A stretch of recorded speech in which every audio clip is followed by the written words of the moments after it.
दोस्तों, ये motivation video आपको बहुत प्रेरित कर सकती है। इसे आप ध्यान से देखिए। इसमें एक रहस्य छिपा हुआ है जिसे मैं आपको अंत में बताऊंगा। तो चलिए, आपका ज़्यादा समय ना लेते हुए इस स्टोरी को शुरू करते हैं। एक युवा नौजवान लड़का था, लेकिन बेरोजगार था। नौकरी के लिए काफ़ी मशक्क़त कर रहा था।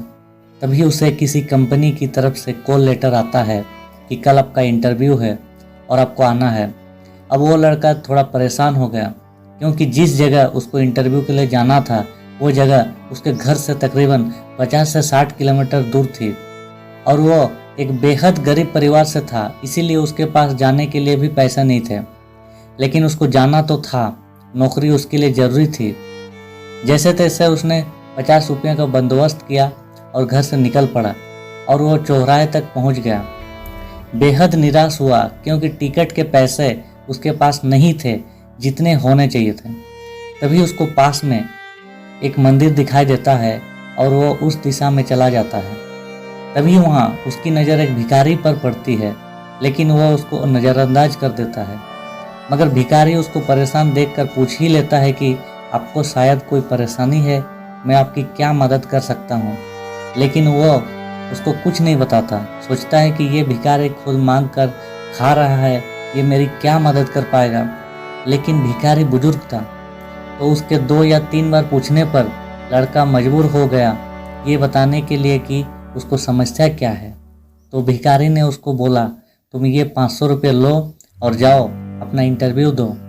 वैसे भी मैं सिर्फ दवाई के लिए पैसा इकट्ठा करता हूँ और जो पैसा बचते हैं उसको दान पेटी में डाल देता हूँ, इसीलिए मेरे ये पैसे ज़्यादा काम के नहीं हैं। शायद तुम्हारी कोई मदद कर सकूं तो मुझे बहुत खुशी मिलेगी।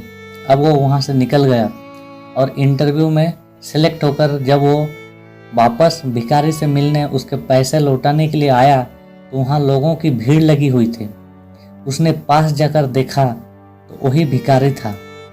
लोगों ने कहा इसके पास दवाई के पैसे नहीं थे, इसीलिए आज की दवा ना लेने की वजह से ये चल बसा। आपको क्या लगता है उस युवा दिल की क्या हालत होगी? वही जो अभी हमारी हो रही है। अब मैं आपको मोटिवेशन स्टोरी का रहस्य बता देता हूँ। किसी भी काम को करने या किसी भी लक्ष्य को हासिल करने के लिए मार्ग में हजारों कठिनाइयों का सामना करना पड़ेगा। अगर ये सोचकर हम आगे ही ना बढ़ें तो हो सकता है रास्ते में कोई हो जो हमारी मदद के लिए बैठा हो। ईश्वर तो किसी भी रूप में हो सकता है। इस कहानी का सार यही है कि आगे बढ़ते रहो, लेकिन रुको मत। अगर आप रुक गए तो फिर संभावनाओं का अंत हो जाएगा। जब संभावना नहीं होती है तो आप ही बताइए कि क्या होगा। आपको ये कहानी कैसी लगी? कमेंट के माध्यम से हमें बताएं। ये वीडियो देखने के लिए और आपका कीमती समय देने के लिए दिल से आपका शुक्रिया।